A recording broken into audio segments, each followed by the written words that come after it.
నిజమేనా నేను అనుకున్నట్టుగా మొదటి ఇంటర్వ్యూ అనుకోవచ్చా? ముఖ్యంగా డిజిటల్ యుగంలో మొదటి ఇంటర్వ్యూ అనుకోవచ్చా? అవునండి. ఇగో ఇప్పుడు ఆహ్, నాకు తెలిసి తెలవనప్పుడు అప్పుడు ఇచ్చిన 2009, 11 హ్మ్. అప్పటి నుంచి ఎప్పుడు లేదు మళ్ళీ ఫస్టే. అంటే యూట్యూబ్ కాలం వచ్చిన తర్వాత మొదటి ఇంటర్వ్యూగా ఫస్టే. యెస్. ఎప్పుడు రాలేదండి బయటికి. హ్మ్. కమలాపురం రోడ్డట. దాదాపు యూట్యూబ్ మొత్తం చెక్ చేస్తే 100,000,000 ప్లస్ కనబడుతోంది. మీరు పాడింది పాట అది. ఆ పాటతోనే ఒకసారి స్టార్ట్ చేద్దాం. తర్వాత ఇంటర్వ్యూ లోపటికెళ్దాం. కమలాపురం రోడ్డాట కాగితాల కంపెనీ నువ్వు కంకర గొట్టొస్తావా వన్నెలాడి రాదమ్మా. కమలాపురం రోడ్డాట కాగితాల కంపెనీ నువ్వు కంకర గొట్టొస్తావా వన్నెలాడి రాదమ్మా. నువ్వు కంకర గొట్టొస్తావా వన్నెలాడి రాదమ్మా.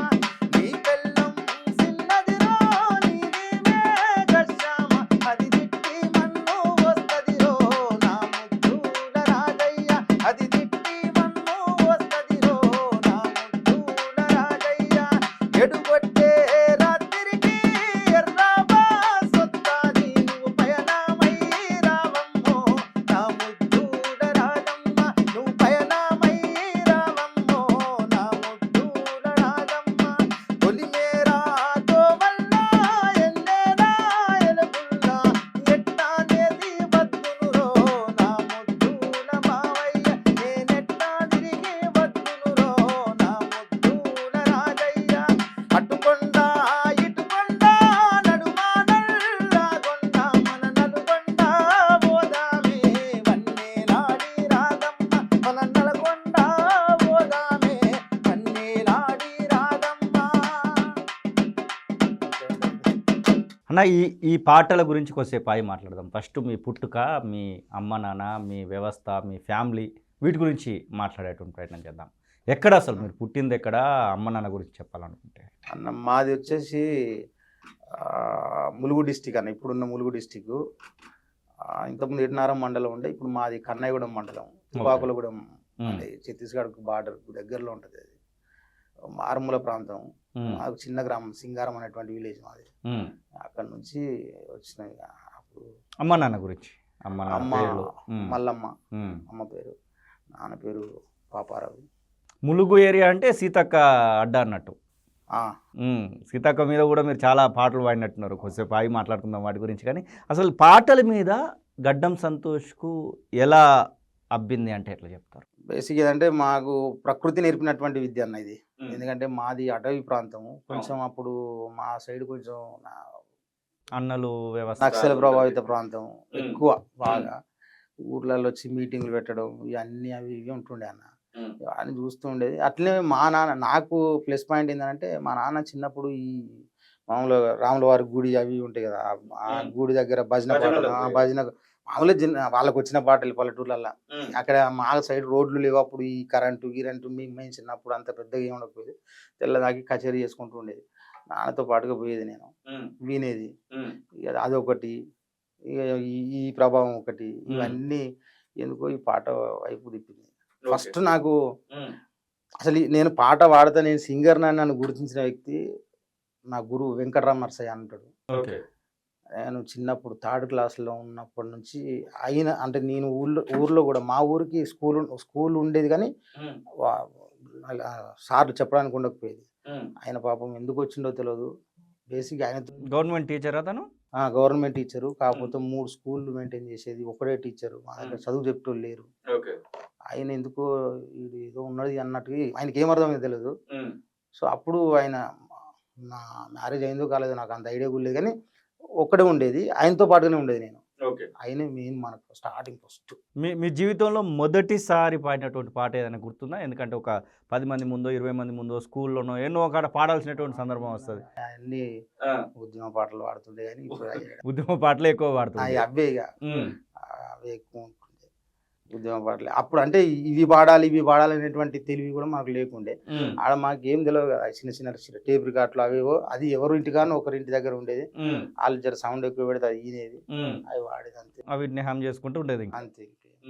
అంటే జీవితంలో పాటనే జీవితం అవుతుందని అనుకున్నావా ఆ టైంలో? నేనైతే అప్పుడు అనుకోలేదన్న. వాస్తవానికి నేను ఇంత దూరం వస్తా అనేది విషయం కూడా నాకు తెలియదు. ఎందుకంటే నేను 10th క్లాస్ చదివేంత వరకు కూడా మాకు రోడ్లు ఉండేవి కాదన్న. రోడ్లు లేవు, ఏం లేవు మాకు. మా ఏటూరు నాగరంలో నా 10th అయిపోయింది. మేము ఏదన్నా ఫెస్టివల్‌కి వర్షాకాలం ఇట్లా ఏదన్నా ఫెస్టివల్‌కి ఊరికి పోవాలంటే గనుక మేము నడుచుకుంటూ పోయేదన్న. అంటే బురదలో పడిపోవాల్సిందే ఇంకా. బురదలో అయింది బట్టలు గిట్లని పట్టుకుంటే ఒక్కరం కాకుండా ఒక 5, 10 మంది మా ఏరియా నుంచి పోయేది.